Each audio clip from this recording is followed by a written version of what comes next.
Moonies. Welcome to the Sailor Moon Fan Club podcast. I'm your host, Victoria L. Johnson, and I'm here with Gary DeAndre, aka Gangsta Gurry. He's a tarot card reader and educator, host of the Mystic Moments podcast and the Premonition Poppy over at the Purple Pants podcast. Hey, Gary. Hi. Listen, it is so good to be here. Oh my gosh. Thank you for having me, Victoria. Oh my God. Thank you for being here. And I'm loving the energy. Welcome to the Sailor Moon Fan Club. Oh my God. I feel like I just got jumped into my line. I feel like, I was trying to pledge or whatever. And now I just came out on the 2022 line of the Sailor Moon Fan Club. And I'm so excited to be here. Thank you so much. That's the best thing I've ever heard. I love that so much. Yes, we were totally just unveiling people all 2022.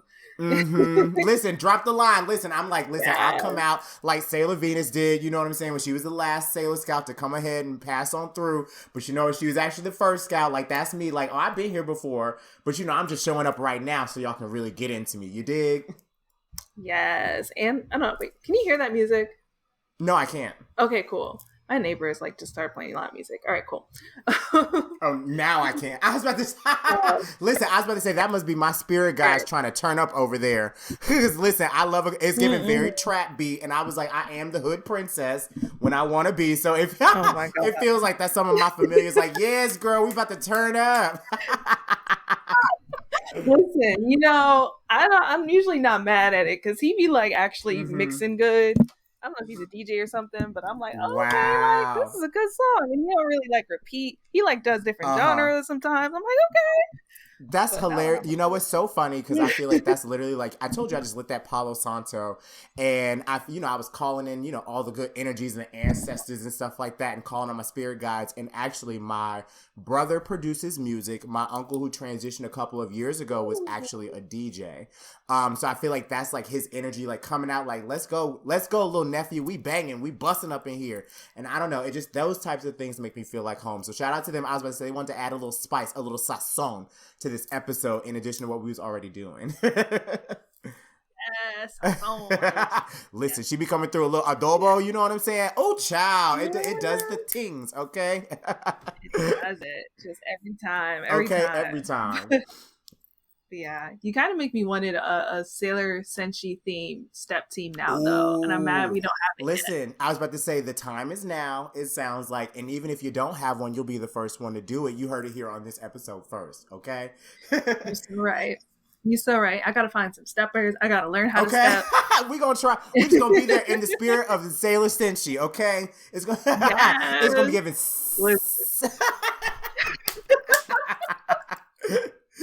Okay. Stomp the yard. We bringing it back in 2022. The girls don't know. The girls don't know. I love it. Yes. The Sailor Senshi will be at the HBCU. Okay, coming through. I was going to say, especially as an HBCU grad, listen, that's very much my upbringing. I went to Morehouse College, class 2012. It's kind of crazy that I'm getting ready to celebrate my 10-year anniversary of graduating from college, which is so fucking wild because I'm damn, a girl is getting old around here. You know what I'm saying? She's a little seasoned, but listen, those are my humble beginnings. So if I need to, hit a little stomp through, I hit a little boom, boom, clap, you know what I'm saying? A little bow, a little pop, pop, wow. Listen, I'll get my shit together so that we can be out here in these streets, okay? Yes, and seasoned ain't nothing but little sazon. Okay, ain't nothing but a little sazon. Okay, get us right. Yes. I don't even think we started. My first question is your first memory of watching Sailor Moon. Listen, I'm very much that girl that we can just continue riffing and kikiing and stuff like that because I am a kiki type of person. My first memory of watching Sailor Moon, I'm pretty sure I remember it used to come on Cartoon Network. So I used to come home from school in the afternoon. And I used to see it on Cartoon Network. I feel like it used to come on around 3 o'clock, if I'm not mistaken. And I remember watching the first episode. I had to be, I don't even know when Sailor Moon came out, but I had to be probably 8 or 9 years old. And I remember coming home from school every day. And I feel like it was on Toonami or something like that came on during the middle of the day. And I remember kind of just watching Meatball Head running around and, good old Darian Darian in the English dub, although we know him as Mamoru-chan. in the actual show, like, when it came from Japan. But no, I remember, her running around and having her little wand and stuff like that. And I was just very obsessed with the hair because, in a past life, I saw myself as a luxurious white woman. So that long blonde hair just fulfilled something in my spirit. You feel what I mean? But I definitely remember it back in the day. Like, I may be showing my age, but, my first memory was kind of like coming home from school every day around like 3:30 p.m. trying to catch it. And then I feel like my love for it evolved. It was one of those shows where it was like, I loved it for myself, but I couldn't necessarily share it with everybody else around me. Because, like, what is a little black boy doing running around loving Sailor Moon, especially when it's got all these women in these beautiful little dresses and shit like that? Like, what are you really into? But I don't know. It was always something that has called me back to it. And Sailor Moon is kind of like one of those shows that, it feels very nostalgic. It reminds me of home. And it reminds me of like a place of peace, like especially if I need a good cry, like I'll go turn on the Sailor Star season. Because listen, when I saw the first the Sailor Star season for the first time, child, with the dub and the tears and people dying and shit like that, emotional, girl. So emotional. That season has me every time. I'm just like, when Say is like, am I not good enough? I'm like, no, you are good enough. That is so sad. It's an emotional scene. I was like, how did America not let us see this? Because I don't think that I saw Sailor Stars probably until I was in my like late teenage years, like early adulthood. I think I had to like be in college. If I'm not mistaken, I was living in Boston. And I used to work for Harvard back in the day. I did a summer program where I was teaching students in Harvard. And I remember, I know, right? Listen, that gig that I ended up getting, like, it was a blessing from God, because I definitely was not, I had gotten denied for the job at first. And then I found out that somebody had ended up dropping out of the job. And it was literally like my first summer, like after college. And they were like, we really, we found out that somebody's leaving. We would love to be able to fly you up here. So I remember getting there really late. But it was literally like the first time that, I had the opportunity to leave Georgia for like a gig, or, for some sort of work. And then also like my first job, like working with children. So I always kind of like attribute that to, my path and how I became like an educator, and how I just started like wanting to work with like others. But that Sailor Star season was one that I watched when I was, having like those moments where I was missing home. And it made me feel like, I was back at home with my people. And it always just like drudges something special up in me. That would be like my favorite season, like by far. I don't know why it's like the last one, but it feels like because it was the most authentic to each character's story, if that makes sense. No, that makes a lot of sense. It became one of my favorites too, for I think similar reasons, and they never did bring it over. And my suspicion is that they just couldn't figure out how to like make like they made Sailor Uranus and Neptune like cousins because they want to like say the word lesbian, right? Exactly. So, like, I'm like, what would they do with the Sailor Starlights? Like, I feel like they were like, we don't know how to deal with this, so we're just not gonna try. That's a really good point. They're probably like, this is too overwhelming for for American television. Like, we don't want to expose children to things that are not the stereotypical norm. Because listen, I was about to say, I was watching that back in like 2008, 2009, and to be honest, I don't know when that season like first like came out, but I know that those themes definitely like back then, like being gay, power to the people. You feel what I'm saying? Like, I know that even back then it was still a struggle to just be out and be proud. So even having like some of those themes around transness, you feel what I'm saying? Having some of those themes around like, I guess sexuality that is not of the norm, that's not heterosexuality, was going to open up a lot of doors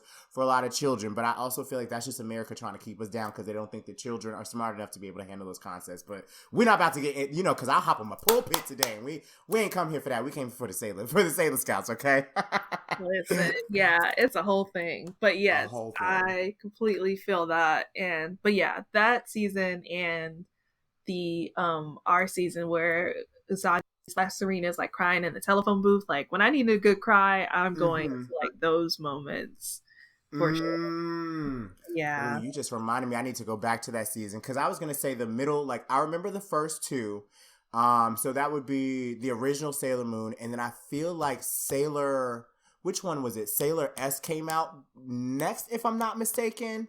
It was R, then S, then R, then S, and then S. Yes. So like S and then Super S, I think it was called. And please correct me if I'm wrong, because my knowledge. Yes, please fix me up. Here's the thing. I used to say Super S for the longest, up until like 6 months ago. Okay. I recently learned that it's Supers. I do not know why. Oh. I don't know why. I still have an urge to say super S though, honestly, because it like makes sense because it's like S and then you have super S. Yeah, exactly. Like that's what. Listen, you just put me onto something. I was like, listen, because I was like, oh wait, like you don't even know all the damn seasons. There's only 5 of them, but I was like, no, I remember it as Super S, but Supers. Okay, like that's cute. Mm-hmm. Okay, new concept in this new year. Okay, I think I can handle it. Oh my god, my childhood is shaking. It's quaking right now. Right. That's I was like, I don't know. I'm gonna reject this for a little bit. They're like, no, let me not be ignorant. Let me not. Let me get new information. It's okay. I'll be all right. We're not over it though. No, I feel you on that one. I was gonna say, but those season 3 and season 4 are like the fuzzy seasons for me. Like I remember the storylines for the most part, but like I didn't watch all the episodes, and I feel like that actually is something that I need to make some time to do like soon, because it's been so long since I think that I've watched the complete Sailor Moon like story, and I feel like I could actually benefit from watching it now, like as an adult, like with my sense of awareness now, because I mean, I feel like Sailor Moon still like holds up like in 2022, like the storylines, like if you think about like all of the different Sailor Scouts, the planets that they represent, the energies that they carry, and as somebody who, you know, does a lot of work with astrology and does a lot of work with like tarot and does a lot of work with, you know, being able to identify like qualities and different components of like, you know, people based on their placements and things of that nature, I feel like it would definitely give me something to like look back at, because I don't know about you, but I feel like Sailor Moon was very much ahead of its time, because to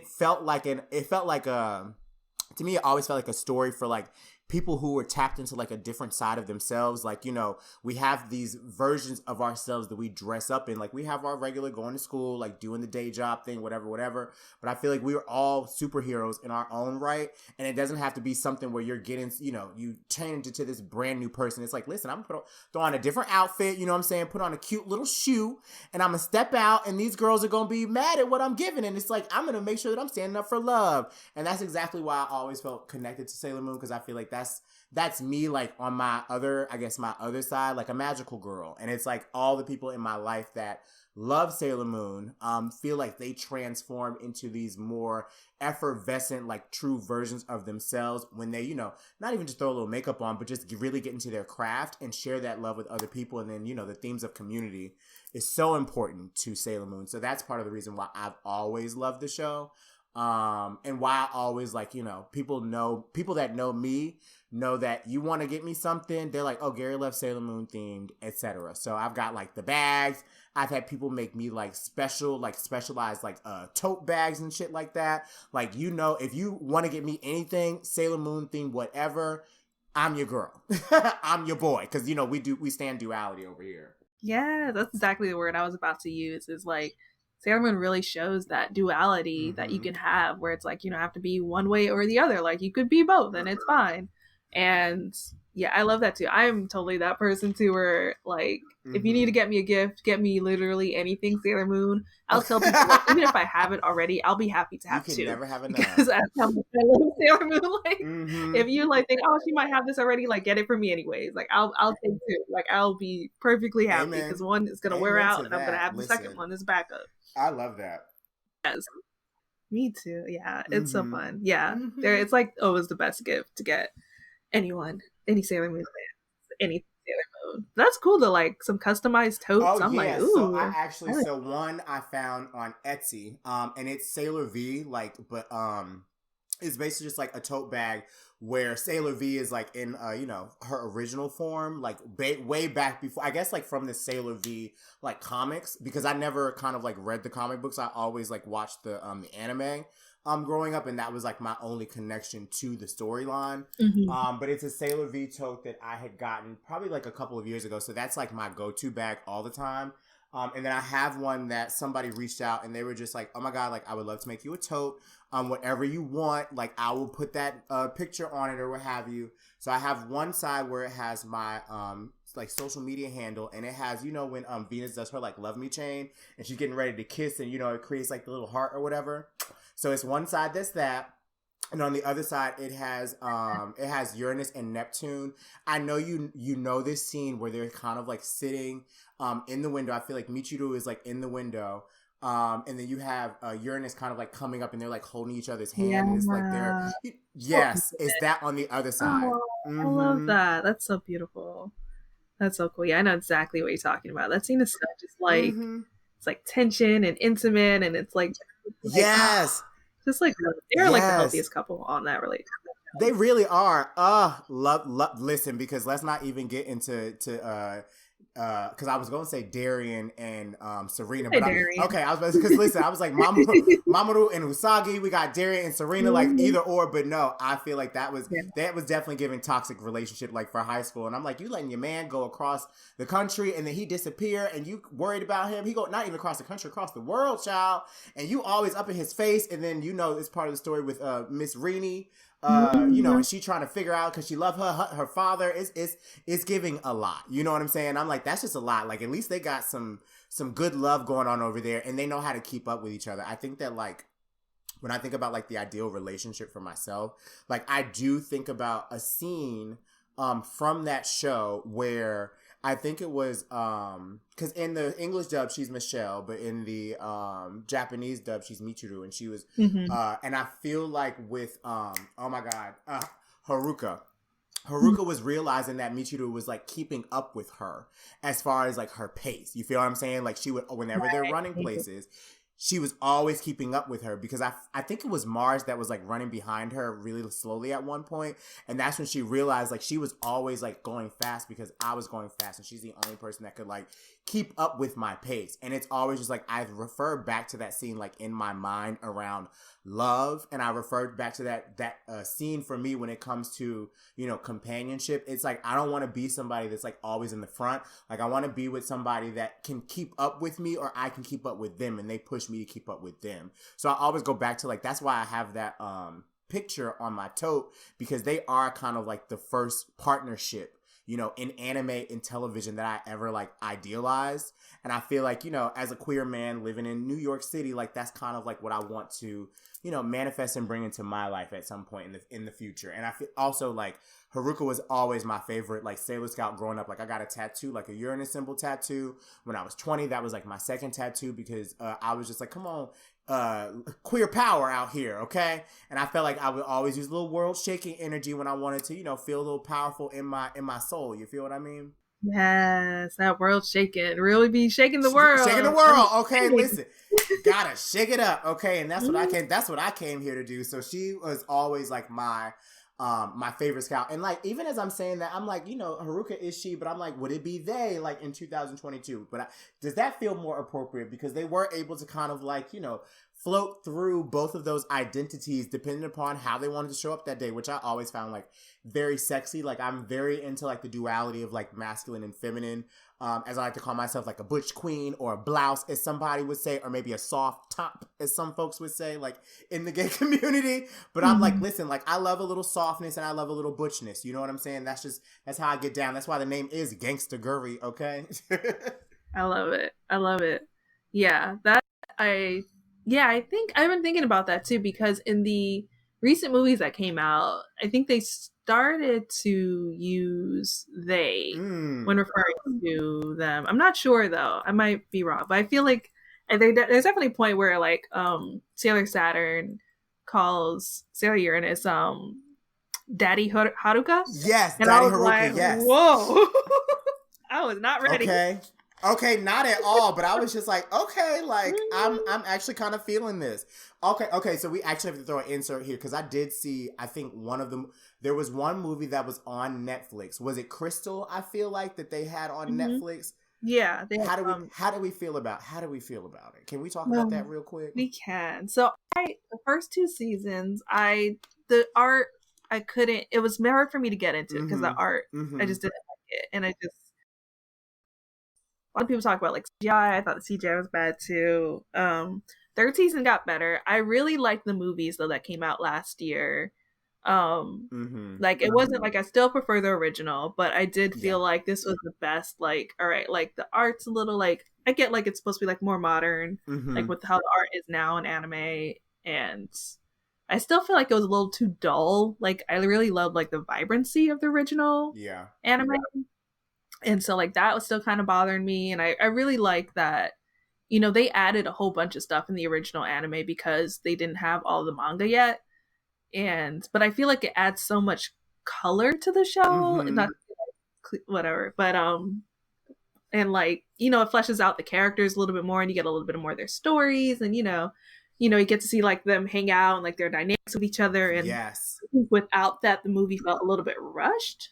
But yes, I enjoyed it though. Yes, that's exactly what I felt, because my friends didn't grow up like watching the show. And of course they know that I've always been like obsessed with it. So I remember there was one day where my best friends were like, oh, we're going to watch this, watch the movie. Because it came out, I think, in like 2 segments. Yeah. And of course I'm sitting here being like completely like a deep ass critic. Like, they're skipping over so much right now. Like, they don't even tell you why there's so much attitude between like Ray and like everybody else. Like, they don't understand. Like, and I was just like, they're missing some of the most important parts. Like, they're rushing like 30, 40 episodes into 2 hours. Like, this is ridiculous. So I was kind of like bothered by that, but I was like, it does hit on the major like components of the story. So I couldn't be mad. And I'm like, I totally understand. Like, it's 2021, you know what I mean? So they're trying to bring people who didn't grow up with Sailor Moon into, the 21st, 22nd century, whatever you want to call it. They want to bring them into the present. So it's like, I get it, but I also was like, they could have really like slowed down and added some more character context as to like why each person was the way that they are and like what makes them themselves, because I feel like they missed a lot of that. Like, it was already kind of like established and it didn't really build it up. That was my only gripe about it, but I feel like otherwise, like, she did what she had to do and she was cute. Yeah, that's the same. I was like, all right. Like, I do feel like it wasn't very beginner friendly. And like, it was just like season 4 of Sailor, the reboot. But I feel like it was a good opportunity to bring more people into fandom, or really just like explain a little bit more. Because I feel like a lot of people, that was the first time they were watching Sailor Moon. And so I was just like, but I enjoyed it though. Like, I'm like, I didn't hate it. I'm actually excited for us to see how they do Stars now, since that's the last season they haven't done yet. And so also going back to before I mentioned this, the 3rd season of Sailor Moon of the original is like well worth the rewatch. I like rewatched it before I started this podcast, and again recently, and like both times I was like, this is an amazing season. Like, completely worth the rewatch. Like, I think like it's up there with Stars for me. Okay. Yeah. Listen, writing that down in my notes right now, because that's definitely something that I want to get into doing. And like, even before I was, because in my mind, my over prepared ass, I was like, oh my God, should I like go back and rewatch to figure out what my favorite episodes are? Like, remember all of the different baddies and stuff like that? Like, because I remember there were certain seasons where they took the little star seed, and then I remember certain seasons where they would get sucked into the mirror. I don't remember which season it was. Oh yeah, the mirror is 3rd season. Okay, so see, that's a sign from the universe that that's where I need to start, or maybe just start from the beginning. Like, but I definitely was trying to think like, should I go back and watch? I was like, girl, you barely have time to eat right now. How are you gonna figure out time to go ahead and watch a full season of Sailor Moon, or even watch a couple of episodes? But no, I definitely am going to add that to the routine of my life right now, because I feel like I said earlier, I think it would be beneficial to like have that energy come back to me, and also remember why I fell in love with the show like in the first place, and why it still means so much to me like to this day. You know what I mean? Yeah, I think it's the same for me. Like, I'll return to the show a lot because it's one of the few constants that's been in my life of something that I enjoy. So it's almost like it kind of helps me to recenter myself when I watch it. Yeah, so I love that. Yeah. Okay, perfect. Yeah. Okay, well, I actually also want to ask you, I think we kind of talked about like some of your favorite moments, but feel free to throw some in there. But and you mentioned Sailor being your favorite scout. I'm curious, is that true? Like, is that still true? And why? You said Sailor, I'm sorry, because it went out for a little bit. You said Sailor Uranus and Sailor Venus. No worries. I guess Sailor, yeah. Like, yeah, who's your favorite scout and why? So like as an adult, like I guess as I've gotten older, I felt more connected to Sailor Venus personally. But I always grew up as a Sailor Uranus like stan, and I still love Sailor Uranus like to this day. That'll always be like my ride or die, like my number one. But I think like as me today, like in this iteration, as I've evolved, I feel like Sailor Venus would be my favorite, with Sailor Uranus kind of like being like right there next to her. I feel like the reason why I love Sailor Venus so much is because, listen, she wants to be a pop idol. She wants to be a star. Like, she also is the tethered of Sailor Moon. So it's like when Sailor Moon can't do her job, here's Sailor Venus, you know what I'm saying? Here is my good Judy coming through to make sure that everybody, she gets the girls together. She gets the girls in order. Like Mina does not play. And that's why I think that I love her. I also feel like because she, Sailor Venus is the planet of like, love, beauty, harmony. And I also know, cause I study like a lot of like planetary movements and, I have like my own astrological chart. So like I, was born on a Friday. Friday is ruled by the planet Venus. I have 3 different placements in the sign of Libra, and Libra is ruled by Venus. So it's like I have a moon placement in Venus. I have a Mercury placement in Venus. And I also have, in Libra, So my Mercury, my Moon, my Mars are all in Libra. So it's like, I feel very like Libran, like Venusian, like ruled at certain times in my life. So for me, I always like go back to like that meaning. As far as like why I've always kind of like loved Sailor Venus, like love Mina. And I also just feel like she's got the right amount of sass. And I feel like that's kind of like me as well. Like, good in school, do her own thing, but also just like, sometimes she's with the shits, and that's very much me. And I also love the big ass chain that she has that's full of hearts, because I'm such a fucking hopeless romantic that sometimes I'm like, I just want to throw a chain of hearts at somebody and be like, bitch, get out the way. Like that would be what I would feel like I would be doing personally. I love that. Also, I love that you called Venus Sailor Moon's tether. That is hilarious. But yes, I want to throw chains at people too and be like, love me, chain. Right, love me. Listen, pick me, choose me, love me, okay? Yes. But I love Uranus as well, because Uranus is kind of like, in my mind, it's like the butch side of me. Like, I'm still a little dainty when I want to be. I'm a little fast when I want to be. I love nice cars. I love driving fast. I love the thrill, the excitement of things. But I'm also going to hold everything down because, she's a parent. You know what I'm saying? She's full of love. She's concerned about her family. And sometimes it may come off as, a little, I don't want to say standoffish, but sometimes her tone can be read as being very cold, but it's like, no, like she's very direct. She's very to the point. And I think that's why I've always like appreciated her, because even with that tone of directness, there's still a sense of love and a sense of like compassion underneath it. And I feel like, sometimes you gotta hit people hard, like hit them where it hurts, but also know that it's not trying to hurt them. It's really just like trying to get them to understand. And I feel like I've always, especially with the bowl cut and everything like that, like I was like, oh, she cute. Like it was something about her that I think like young me was like, I feel like I see myself in her. And I think that as I was like growing older, understanding her queerness was what allowed me to feel seen in a television show for the first time. Yeah, I totally feel that. That is super cool. That makes sense. I've heard that a lot too with that character.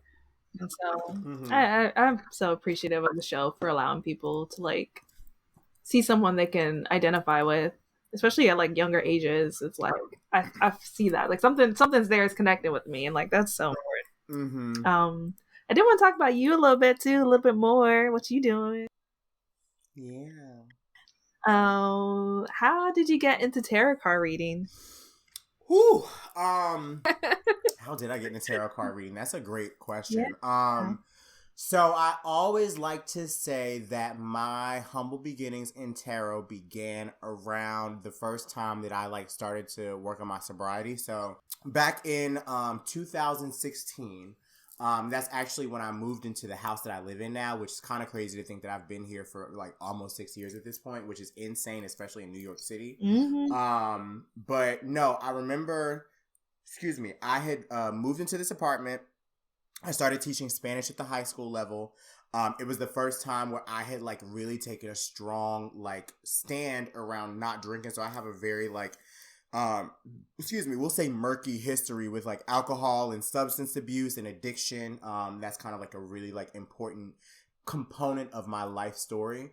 And I remember the first time that I, was starting to learn about like the esoteric shit, like crystals, like essential oils would be considered like esoteric shit for me at that point because I had no idea what they were for. And I remember I had she was my coach. And I call her like my forever first wife. Her name is Melissa, and she was the my Spanish teacher coach, where I would like share a classroom with her. And I remember she would have the essential oils going and stuff like that. She just had a very like calm spirit about her. And she was like, oh my God, I want to take you to like this store. Like, I want you to, see if you're into crystals. Cause I had never heard of them before. I never really knew what they were like. I had started like, I knew about like, my birth chart, not very much about it. Like I knew I was a Scorpio, but didn't know all of like the other placements and whatnot. But I started working with like crystals and things of that nature. And then she mentioned that, she knew people that like had tarot decks, but of course, growing up Black and growing up, I'm from Conyers, Georgia. If you look it up on a map, it is literally like one of the smallest cities in Georgia, like completely, coming from a very like conservative Black family. Like those were things that were demonized all of my life. So of course I'm like, I shouldn't be touching this. Like this got the devil in it. But then I'm also like, it felt like something where I would be receiving guidance sessions from other people. Like I would throw my hat in the ring and be like, yo, like I want a reading from somebody because I heard that they would help people like, get their shit on track, like change their lives. And for me, it was an opportunity to tap into myself. It was an opportunity to like sit and study. Like I'm such a student. Like I always call myself like a forever student. Cause went to college, went to graduate school right after I got out of college. Like, so my life, the majority of my life has been in education. So for me, it's like, it gave me an opportunity to learn more about myself. And I started pulling cards for myself. Like that used to be what I would do every morning, like before I would go to work, when I was teaching like at the high school level. And then at one point, I would start like writing up like my tarot pulls and be like, where is this like connecting to like my personal life? And I had a blog, back in the day. It's called Memoirs of a Geisha with Gay. You know what I'm saying? I feel like that would be okay. Like I feel like that would be like my first book. You heard it here first. I got 2 working titles. But no, I definitely remember that tarot was helpful for me to like guide myself and like reclaim my own personal power. And I feel like, at this segment of my life journey, which is so weird to say because I'm like, I remember where I was a couple of years ago and like the mindset that I was in, like, cause I'm like looking at my bedroom right now and I'm like, I remember there were days where I would wake up miserable as fuck, like throwing up, headaches, like, out of it, like just unhappy. And really like pulling tarot and like allowing myself to have that moment to reconnect to myself, reconnect to my higher self, reconnect to God, reconnect to spirit, source, like all of those different like components of like energy around us and recognizing how energy does move and how we are responsible for our own. It really allowed me to just like, be conscious about how I chose to move in this world. And I always said that, I've always felt like I'm a teacher, but I always wanted to teach outside of the 4 walls of a classroom. And I feel like tarot has allowed me to do that. It's taken me to some really great opportunities. It's allowed me to travel. It's allowed me to live my life in the way that I've always wanted to live it. And I feel like it's only just like one component of like the work that I do, but it is the first step that got me into figuring out what components of like spirituality, wellness, I call a lot of the work that I do like self-activation, you know what I mean? Because it's like we're activating like the highest vibration of ourselves and we're being conscious about how we have to ask the hard-hitting questions in order to get to that place. So tarot was kind of like it was the gateway. They talk about gateway drugs. I was like, this is the gateway to spirituality. It was like the first step that helped me to just realize the world around me, my place in it, and also recognizing that, you know what I'm saying? Like, I'm just a blip on this map, on this earth, but I'm still a huge fucking blip. And tarot allows me to allow other people to see how they're a bigger blip on this planet than they give themselves credit for. I like that a lot. And so you mentioned something I never thought of before where like it kind of forces you to think of like, what are the questions that are really important to me? And that kind of shows you what your priorities are, or even like what's important to you. Like if you're asking this question because you're like, this is something that's weighing on you, like that means something. And it's like, we'll numb that part of ourselves because we feel like it's drudging up a lot of weight. Sometimes we'll numb that part of ourselves because we feel like there's not any space for it to be held or be discussed, or people are not going to understand it. And I feel like, no, like this is something that is connected. I feel like we all come onto this earth with a mission. We all come onto this earth, with a purpose. And it's all about us recognizing where, because of life's journey, And sometimes because of the lack of support, sometimes because of the lack of understanding, sometimes because of, the family that we're born in, the city that we're born in, where we were raised. Life has a lot of circumstances that turns us, left, right, up, and down. But I feel like once we're able to kind of like get tapped into those aspects of ourselves that feel right for us and honor those and venerate those, then we start living in our purpose so much more and start bringing those gifts to, our communities in whatever way that, feels appropriate. And I feel like once people find that special sauce and that special sweet spot for themselves, that's when they have the capacity to really go for their best life and start seeing things even on the darkest of days. You still know that what you are doing is connected to the best version of yourself, and you can still honor that as you are taking this walk, through life day to day. Because, sometimes when you zoom out, it's like I've lived in this body for forever. Like I've never lived anywhere else except for inside this body. And there have been moments where I've not honored what my spirit wants, what my mind knows that it needs because of, trying to do for somebody else. But when I come, take that power back, and when I take responsibility for what it is that feels right for me, and start doing that and putting more energy and effort into that, that's when I start noticing that the things that I pray for, the things that I feel the most connected to, the things that make me feel aflame, start coming into my life so much more, and new paths open, new doors open. And I feel like that's what we are here to, like, this life experience. Like we're not supposed to be stressed out with working. We're supposed to be eating fruit, laying outside in the grass, having a good fucking time. So it's like, what can we do that gets us closer to having a good fucking time laying in the grass, and the things that help us to feel more connected to, that highest vibration of ourselves. Like, life comes with a bunch of work and comes with a bunch of bullshit, but I mean, we should be fucking enjoying it, honestly. Completely agree. Someone, I think it was on Twitter, they were like, God put us on this earth with everything we needed, and we decided to make jobs and capitalism and like all these things. Like, we really could have just been chilling, like growing our own food, just vibing. Okay, loving on each other, being in community, but here we are making shit complicated because we worried about what the next person is looking at us and what they think. Do we have the nice cars? Do we got the nice clothes? Do we have the nice relationship? Like, I think I saw a tweet the other day, and it was like, we were never supposed to be this connected to each other. Like, I don't think that that's what we were supposed to be doing. Like, we weren't supposed to be seeing each other's thoughts like this, like, and as a global scale. You feel what I'm saying? Like, because it becomes very, and it becomes very disorienting for us. And then it feels like sometimes it dims our shine, especially if you're, susceptible to feeling like you're not doing enough, or feeling like you're not moving in, your purpose, or moving with intention. It can become very like damning for your soul and for your spirit. And I'm like, listen, that's not the person that I want to be. I'm so much more deserving than that. So I'm gonna do whatever the fuck I can do in order to make sure I'm living my best life every day. And at this point, like, I have to stop myself and say, like, where I am in my journey, like, it could be so much different, you know what I'm saying? But I'm grateful for what I've been able to do to get to where I am. But I know that this is not the last stop on this journey, Yes, man, you are preaching today. I love it. Listen, one of my girlfriends, she be like, she calls it the GG ministry. Ooh. I'm like, listen, I'd be like, sometimes, I don't know. It's like, I feel like when I call it in my bag, you know what I'm saying? When I get in my bag, it feels like I turn into, them old school, like, Baptist preachers like that. Cause I grew up in the church. I'm definitely like a Baptist child. So it's like, sometimes I feel like that spirit like comes through me, and I'm like, listen, it just be flowing through me. I'm like, listen, I gotta hop on my pulpit, and then I'm gonna hop out and be like, okay, deuces, like, this was cute. Kisses and hugs to all my bitches. I'm out. Like, that's really what I be giving sometimes. Listen, that's a duality right there. Yes.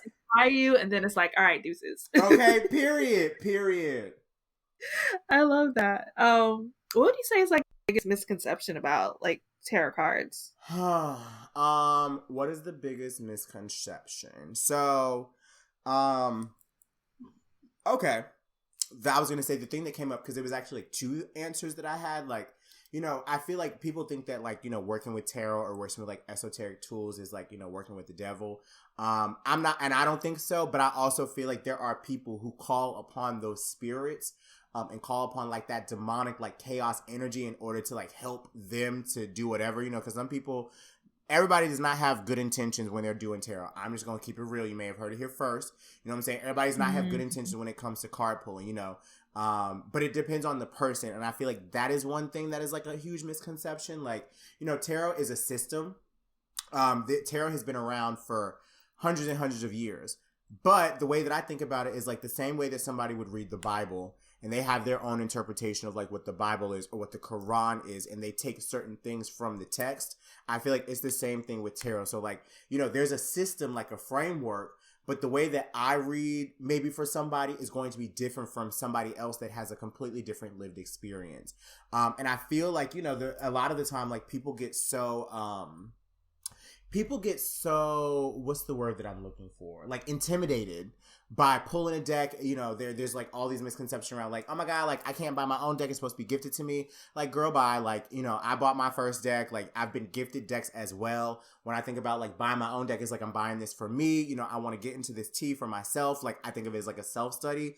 When I receive a deck from somebody else, it makes me think like this person gifted this deck to me. And now every time I read from this deck, it makes me think about this person's voice in my head, assisting with the guidance that I'm receiving, you know what I'm saying, from like the universe or from my higher self or from my gut, from my intuition.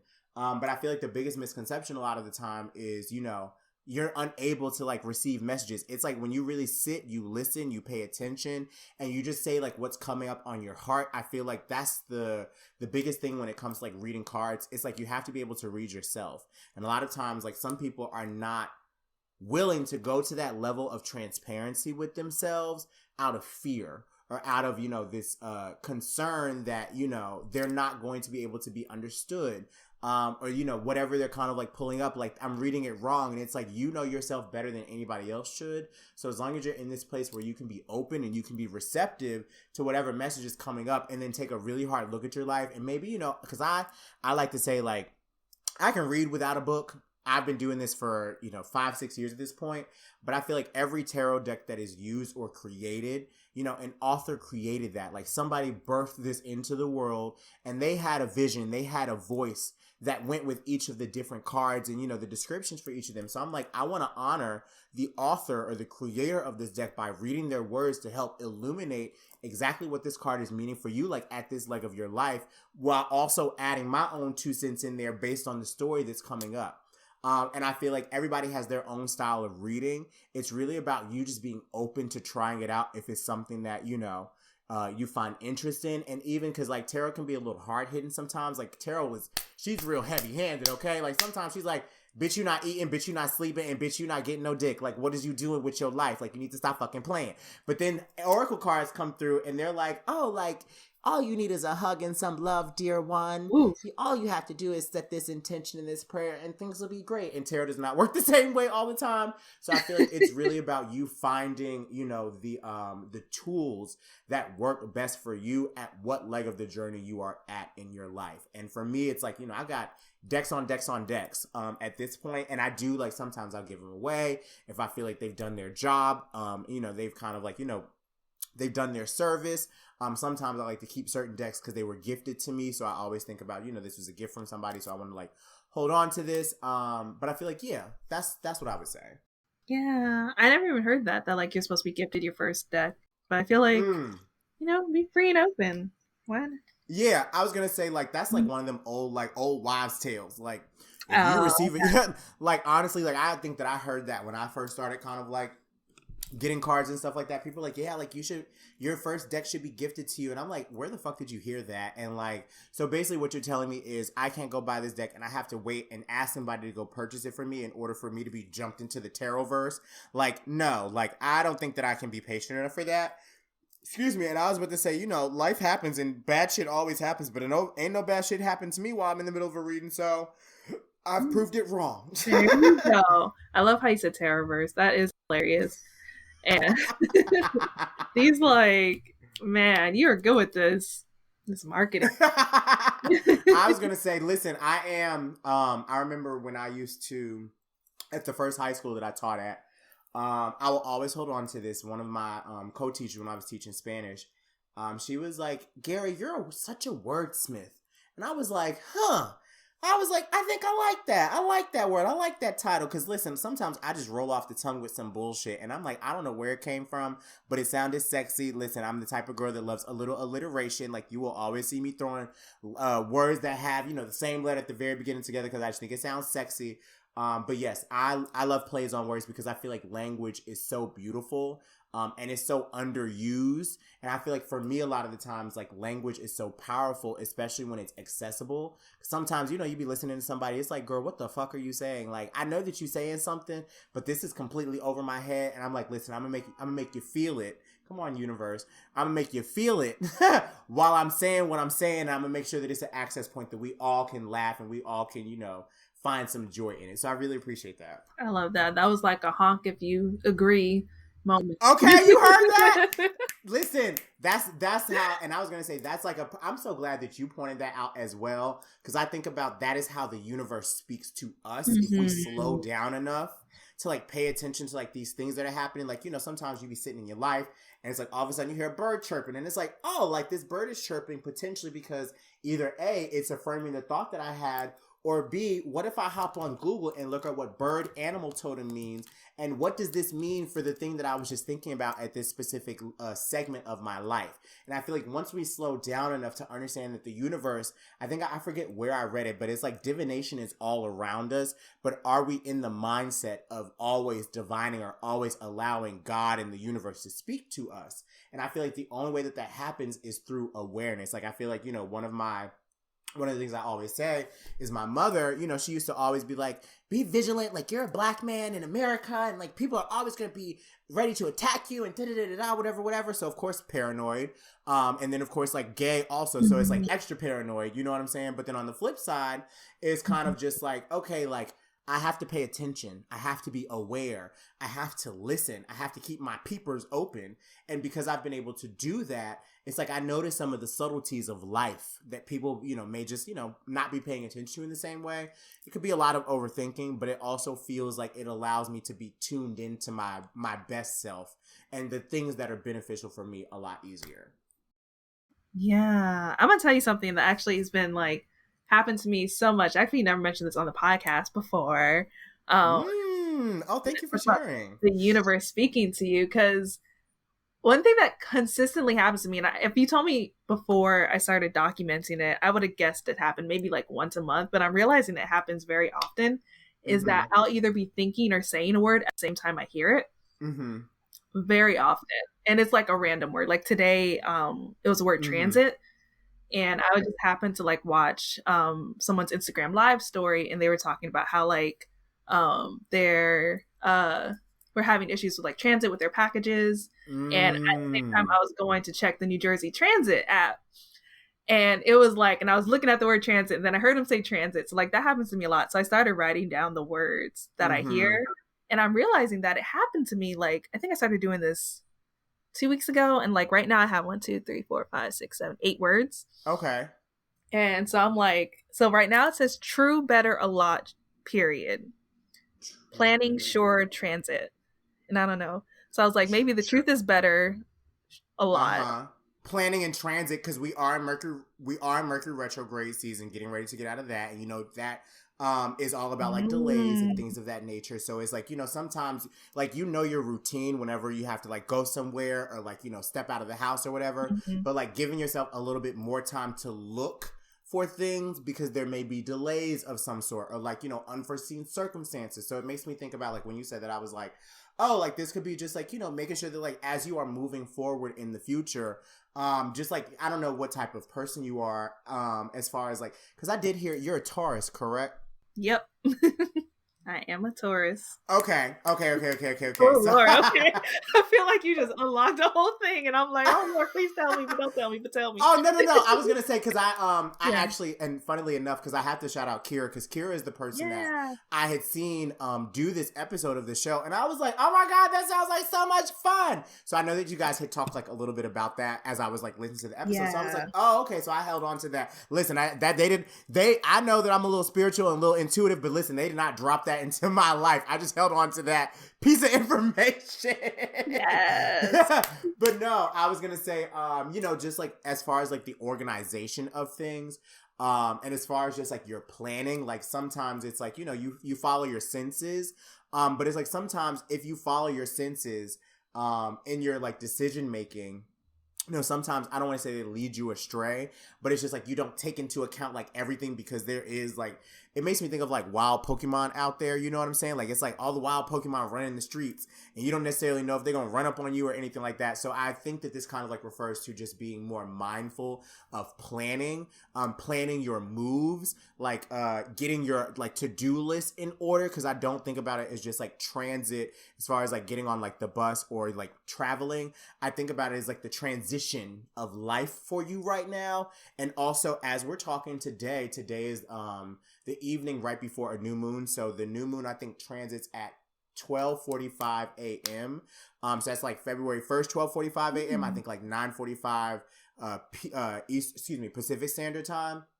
So it's like writing down your intentions like for the next like 6 months of your life, like getting those things like really in order could be really important for you, and also like really good job on you for like writing down the things that are synchronistic for you, because that's what it is. It's a synchronicity. So it's like these are things that are popping up for you in your life because there's some importance in paying attention to them right now. So keep doing that, because I feel like if you've unlocked this, and I mean we did just start 2022, so it sounds like your psychic abilities in some way, shape, or form are unlocking and unraveling, and maybe this could be the year that you start seeing your intuitive nature and your intuitive measure like really pop out of the box in your own special way. So kudos to you.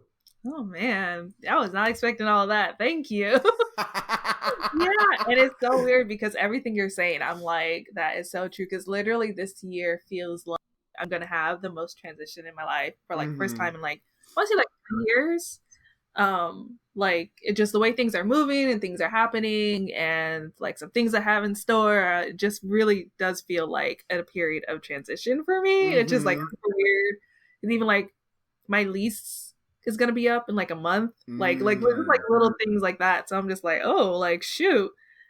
And like I'm thinking about where I want to move to next, and just like just a bunch of stuff. Ooh, child. Like, yeah, like literally like okay, so much influx, and I'm just like, okay. Well, this transit. Very much sounds like the time for you to go ahead, and it's like, as the old church folks like to say, get your house in order. Okay, it's all about you taking some time to just figure out like what is the next leg of life looking like. Like we've gotten through this first month of the year, and this is also something that like after I hop off of this episode, like I'm gonna start getting into like my little juju bag, as I like to say. But I'm gonna just like start thinking about like where do I want my life to lead this year, and I've noticed that like part of my power has always been through the guise of writing, right? So like if I write down my intentions, I write down my desires, I get clear on exactly where I am right now and what's been working, and start like thinking about and affirming the life that I want. As long as I put some energy behind it and put some intention behind it, it always comes to pass. And it comes to pass faster when I'm open to it. So it's literally like, gather your thoughts. Maybe you start today, tomorrow, and then by the time the end of the week comes up, have your desire list or your intentions list, as some people call it. So that way you can have it to always come back to. And one of my favorite tasks to do is like, I've written down all of my desires. I've written down all the things that I'm wanting to manifest. I come back to it, at that moon cycle, maybe like in the next year, or maybe like 6-7 months down the road. And I love doing like a little checklist of all the shit that I've cleared off my list, to show how powerful and like how, the, not just powerful, but like how clear-minded and clear-visioned I am. And also just like knowing that the energy supported my desires. You feel what I'm saying? Yes. And that's so like in line with what I'm going through right now. Because I literally went through, I have to go check. I still had the tab up 4 days ago, and just wrote down every single one of my goals accomplished this year. Because I was just like, it was just floating in my head, and I was like, I need to get this down on paper. And also like the other thing you said is something that's been weighing on me lately too, because I'm such a person who like somewhat believes in signs. So like if I see like ice cream on sale, and it's like my birthday is May 19th, so if the ice, like a lot of ice cream sells for $5.19, so I'm like, oh, it must be time for me to get ice cream. Like that is me, because I'm like, no. And but I feel like I forgot, there was like a few weeks ago I did something like that. I forgot what it was, but I felt like it kind of led me astray. And I was like, oh, maybe I shouldn't always just be relying on this, like this tuition thing, like you said, because like maybe it's like, I don't know. I don't know. I was gonna say, listen, I'm gonna push your Go thinking for it. right here, okay? Please do. Because I feel like it was not aligned to what you thought the answer was supposed to be, but it still gave you some research. You feel what I'm saying? It still gave you some perspective, and it gave you a perspective on what wasn't working for you, because that means that that's something that you're not going to do again. But had you never tried it, you never would have known. And I feel like that's all around like perspective. You feel what I'm saying? And also about just like knowing that like sometimes the sign may not beget the outcome that you desire, but it's still an outcome that you need at this leg of your journey, because it helps you to know what, you know, you don't want to turn down to the left, you want to turn to the right instead. And now every time I know that I come up next to this sign, or I come up, it's kind of like a boss level. When I come up next to this boss level, I know that I'm actually going to turn to the right instead of turning to the left, because every time I turn to the left, I get this outcome. You feel what I'm saying? But you never would have known that had you never tried. Yeah, you're so right. It was like a learning experience. And now like it's caused me to like slow down a little bit. And it's like, well, you know, I'm working on my budget. So even if the ice cream is $5.19, maybe I shouldn't buy it. Yes. And it's like literally like sometimes it's like you saw the sign, and then it was just like, do I really need this right now?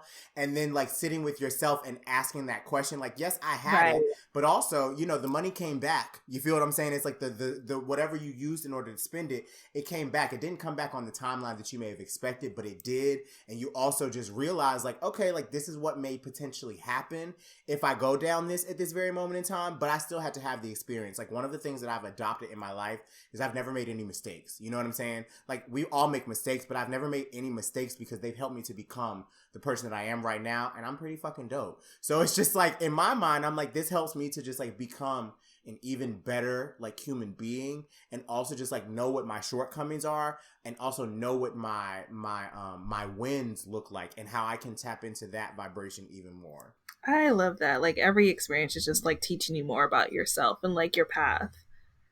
I feel that completely. Well, thank you for that. I feel like I definitely learned a lot. I've been schooled. I learned something about myself, learned about you. I feel like this was an accomplishment. Yes, come on now. You know what they each one teach one is giving each one teach one, because I'm over here learning too. Like you definitely taught me some stuff, because I'm like supers. I'm still stuck on supers. Okay. Listen, I'm still stuck on it. It's been months, and I'm still like, I just don't get why it's not super S. Like I don't get it. Right, like it just where they do that at? Who approved this? I'd like to speak to the manager, please. Same. I would too. And I'll still say super sometimes too, just because I'm like, I don't know. I need more proof. Like, I don't know. I need more facts, please. Yeah, like, someone verify this. We're Snopes. Okay. One of them. Back to Sailor Moon, though. I'm happy you brought it back, because I wanted to ask you, what's your favorite piece of nerd merch that you own? You mentioned the tote bag. You mentioned some other things. What is my favorite Sailor Moon themed thing that I have? Okay. So I think my favorite thing, and I don't like hold on to it or like look at it every day, but it means so much to me.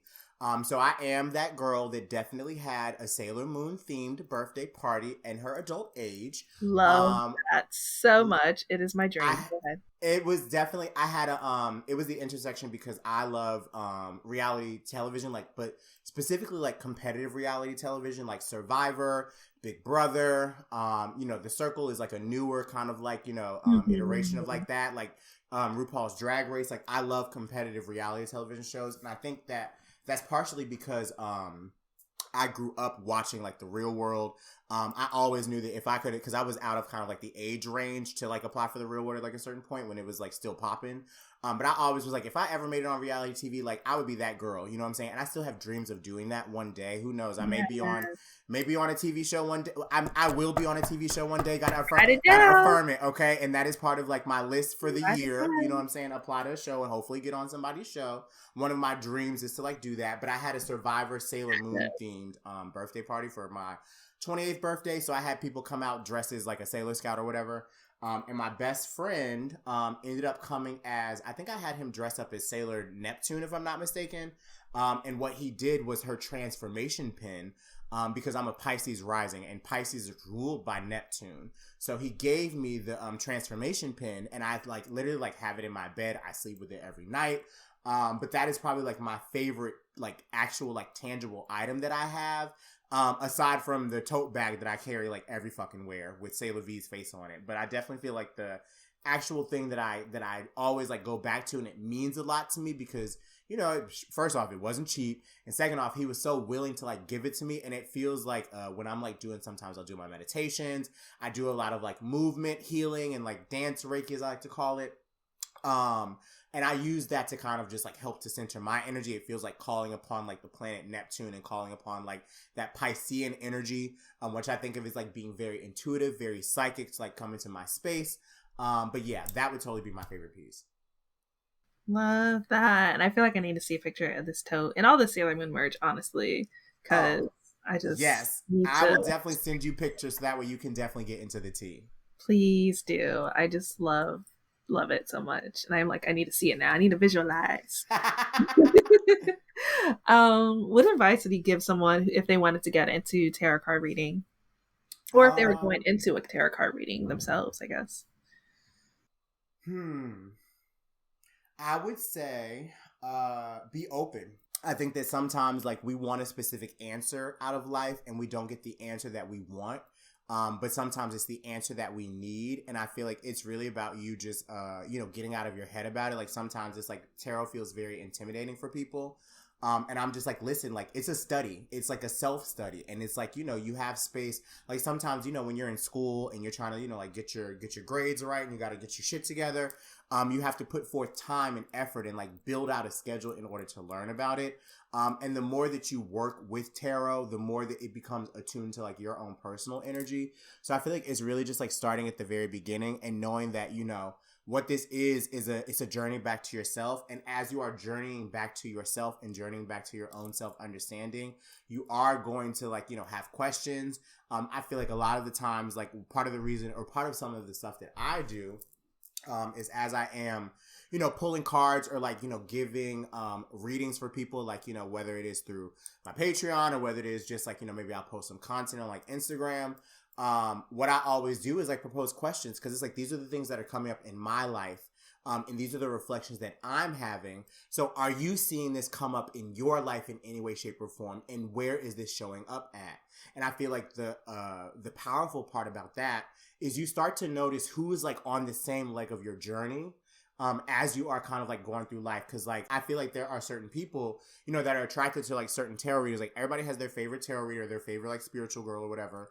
But it's because they speak, or they share cards in a way that feels very like reminiscent to their spirit and their part of like, life that they're like going through. And I feel like, once you start to like open that portal and open that pathway, you start to find people that are either on similar journeys in your life, or you start noticing like, where there may be like difference. And is that difference something that is a bad thing? Or is this difference something that helps you to become a better version of yourself? And also just like be a lot more transparent with where you are and where you are trying to get to. And I feel like that's the only way that we can grow as human beings and also take accountability for the things that we are working on becoming.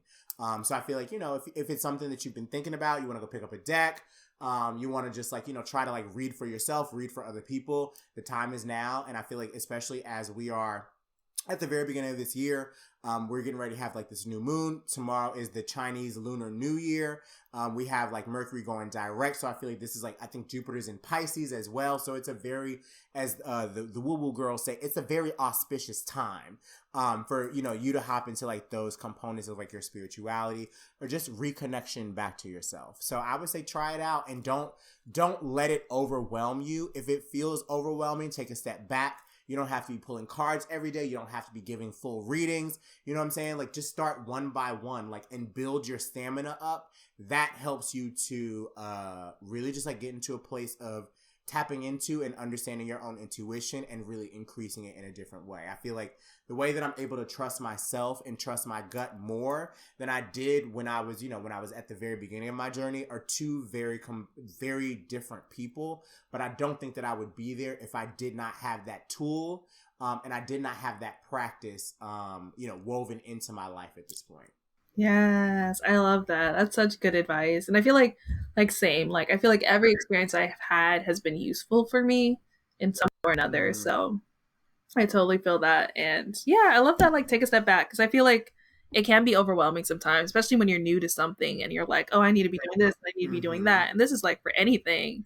And I think that's such like, it's so important to say, like, you don't have to do all the things right away. Like you can take a step back, you can experience it as you want to experience it and how comfortable you are experiencing it. Yeah, you oh, that is such great advice. Like you have to be comfortable with experiencing it the way that you want to experience it, but also you have to think about what experience am I wanting to have and like zoom out enough to be able to have that awareness and that concept of your mind, so that way you know why you're doing what you're doing and stepping into it in that most powerful way. Yes, I love it, love it, love it. And just like Sailor Moon had her Sailor Moon says phrase at the end of every episode, what would your phrase be? So Sailor Gangsta Gurry says. Sailor Gangsta Gurry says. Listen, I was gonna say, because my life motto is Sailor Gangsta Gurry says, if it's free, it's for me, and the closer to free, the better for me. Okay. I love that. I want to go by that too. Yes, absolutely. I would think anything that is free. Okay. Listen, and it's like, if it's free, that means, I'm getting a little something from it and I can decide whether I like it or I don't, you know what I mean? But that means it was for me because it popped up and it was obviously meant for me to have in this very moment in time. But that's, I'm going to go with that as my Sailor Gangsta Gurry, or Sailor Gigi, as some people know me, says. I love it so much. Yes. There was a character in the show I watched that was obsessed with gift bags. Like they would like be like, oh, you want to go to this thing? Not really. Like there'll be free gift bags. She's like, all right, I'm coming. And I've never identified with the character more because I'm like, I will go anywhere for a free gift bag. Okay. I'm like, oh, free gift bag. Okay. Okay. Heard that. Love it. And what is next for you and where can people find you? What is next for me? Wow. That is a great question. The first thing that comes up in my mind, so I actually will be doing a class. So this is going to be the final series of a class that I have been working on with two other wonderful practitioners, spiritualists, Ehime Aura and Jujube. It's Jujube on Instagram, Ehime Aura on Twitter and Instagram. Both of them are on both sites. But we are doing a class series called Back to Our Roots. So this is all around traditional like ATR, so African traditional realities, diasporic like traditions and things of that nature, and really just like opening up for people that have wanted to like tap back into their roots, as Black people, as people of color, and having like that sense of access. So I have been doing a couple of class series already. It's through this network that is kind of like, I think about it as like a spiritual database for folks that are looking for like any sort of spiritual work, called Nova Network. And the third class is going to be taking place on February 19th at 6 p.m. We just dropped tickets, I want to say, on this past Sunday. So if that's something that you are interested in kind of like coming out, want to learn a little bit more about how to tap into your higher self, what does it mean to have an altar, a variety of like different, stories and a variety of different like practices that you maybe want to dive into, or maybe you're kind of just like at that very beginning of your spiritual journey, want to learn more about how to work with your tarot deck, because I am going to be basically giving like an interactive class for this last session that I'm doing. So it's like, bring your decks. Like I'm gonna show you what I do in order to kind of like tap into my intuition, and like always just like make sure that I'm providing a message that feels clear and like where my pitfalls were like along the journey. So that's kind of like the main thing that I'm working on right now. As you know, like I do have Mystic Moments, which is my podcast. I always say it's where I'm bringing a little wisdom and mysticism to your week. So I do release episodes like at least once a month, sometimes twice a month if I have the time to do that. And then the Purple Pants podcast is where I do a segment every month on basically just like what is the forecast for the upcoming month. So that way you can get into like whatever the tea is. But yeah, I was gonna say, as far as like my work is concerned in that realm right now, it's really just like getting prepared for this next class. And I don't know what the world has in store for me. I am working on the rebrand of like a wellness space, which I'll be really excited to talk about a little bit more amply in the future. A wellness space here in New York City. So I'm very excited to like really, get in my bag a little bit more with the person I've been working with this. So yeah, I'm kind of like all over the place right now, but figuring out how I want to like bring it all together. Cause I feel like I've been gone for a minute, but now I'm back at the jump off. You feel what I'm saying? So we'll see how things kind of like fall into place as the rest of the year goes well. Yeah. But y'all can find me Instagram, Twitter at gangsta with an A. Cause I don't do that ER. I ain't no ER, no gangster, that buster shit over here. Gurry, Gurry. I'm on Twitter as well, where I be tweeting all my thoughts and shit like that. And then if you want to subscribe to like some of my personal content where I'll share some of my like, some of my readings like with my clients or like with my patrons. Sometimes I will, show a little dance, like a little movement Reiki. So it's like you watch it, you feel different after you watch it, what have you. Or sometimes I've been doing this thing where I'm like releasing like monthly playlists. So it's like, what is the music that's been speaking to me? And I curate playlists for like my patrons. So if those are things that sound very interesting to you, you're looking for some new music, looking for some new community, looking to reconnect back to yourself and ask yourself some of those hard-hitting questions to be the best version of yourself, come holler at your boy. I'm here. I love it. That was perfect. And absolutely all of those things sound so interesting to me. And yes, definitely sign up for those things. There'll be links below in the podcast notes as well for anyone interested. And yes. Once again, I'm Victoria L. Johnson, host of the Sailor Moon Fan Club podcast. And you can find me at Miss Old School. It's Old School with the K on Twitter and Instagram. And you can find the podcast at Moonies Club on Twitter and Moonies_Club on Instagram. We also have merch at mooniesclub.com if you want to check out some Sailor Moon merch. And a collection with wear coming out as of this recording. It's coming out tomorrow, but there might be some stuff still up by the time you hear this. And yeah, and I'm on TikTok at Sailor Victoria. That's it. Yes, all the things. And thank you, Gangsta Gurry, for coming on the Sailor Moon Fan Club podcast. This has been so amazing, Victoria. Like, it means so much to me to be a part of this community. Like, you've had some wonderful, wonderful guests come through, and I'm just so grateful to be in that number, okay? Like, I'm so glad that we got connected, and I feel like this is also, like, the beginning of, like, a brand new friendship and a brand new connection. I can't wait to see how we continue to be magical girls in the year 2022 and beyond. I completely agree. I can't wait to see you on a reality show as well. Yes. You heard it here first. Listen, people have been manifesting on this podcast since I started, and things have been happening. Like, I had Stephanie Williams on here. We were talking about she like being a comic book creator. She has like 3 comic books out now. Wow. Like, it's just like things have been happening, and I'm just like, you know what? Like, this is it. Like, this is a magic space, and I'm claiming it, and Amen. I'm happy. Amen. Listen, come on now. Like, I'm grateful to be here in that number, okay? And I'm just like, listen, I hope that whoever was listening today, like, thank you so much for sharing space and holding space with me today and holding space with Victoria as well. And I'm very grateful, to be in your ears, be in your homes and shit like that. And I hope that, you were able to take something from this. And I look forward to connecting with you offline on the socials, on the emails and stuff like that in the near future. But thank you guys again so much. And thank you, Victoria, for all the work that you put into getting this together. And I can't wait to continue to glow and grow in this year and beyond. Same. And thank you so much again for coming on the show. Thank you for preaching to us. And It's been amazing. And thank you guys for listening. Bye, Moonies.